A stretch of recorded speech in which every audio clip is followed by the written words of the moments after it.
So I'm very aware that in my epoxy video I didn't actually test the thing that I was aiming for in the entire process of putting epoxy on this floor, and that was rolling trolleys around, having a smooth surface. That's really what I was trying to aim for, and I got worried about. But really, no problem. No drama there. We've got a couple of divots here, fish eyes and things in there, and really just no issue. So while the floor is, you know, textured, it's not as glassy smooth as a professional might be able to get it.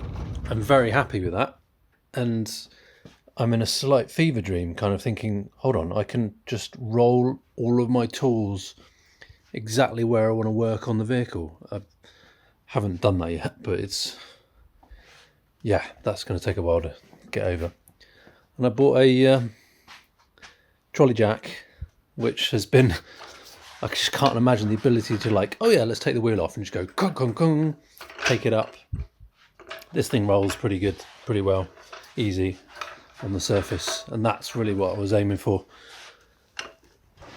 There are a couple of fish eyes in here, but they don't really, doesn't really, right in there, doesn't affect it at all. So really nothing to worry about. This floor is incredibly cool. These jacks are quite cool. You can buy them at 160 quid main price, like retail price. If you sign up for the Halfords Motoring Club, you can get 20% off at the moment. So I got this for 128, which I think is a great deal. You basically get it for cheaper. You get the 3-ton jack for cheaper than the 2-ton jack. And this one's low profile, which is only like 7.5 centimeters there. It's obviously for a sports car and it doesn't really matter, but they've got quite a good lift on them. They've got 50 centimeters in the max height. So really I bought it not for the low profile aspect, but for the height that it can jack up to. So just do things like this, that extra lift height. You don't need it for the axle, but I can use it for jacking the chassis, and that might be a better way of dealing with springs in future. Extend the body up as opposed to using the high lift jack. See the droop there, the wheel's going to go up.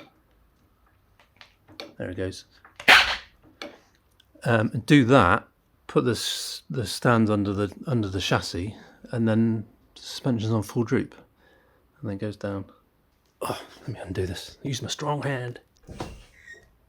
There we go. So very happy with that. That's the end of the floor. That's the final test. It works with trolleys, wheels, rollers, whatever need to be. And these things are quite cool. Magnetic things you can stick on the side. So another game changer there.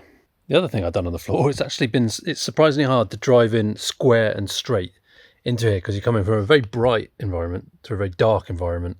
I'm having to navigate this wing mirror right around the post here, and I just end up parking wonky a lot of the time. So there we go, that should try and help that a bit. And I put some lines so I can line up to get the charger in the right place, and that helps. And then this is the most rearward position this wheel's allowed to go, because I did get a bit of contact on there. So that's just trying to mitigate that. Because the real question is, did I park it square to the wall, put the tape down, or did I put the tape down square to the wall and then park it? That's for you to decide. And how did I decide that it was this far away? Should be this far away? Well, that's good for a door perspective. The door will stay open at that width. And then also the broom will go through like that.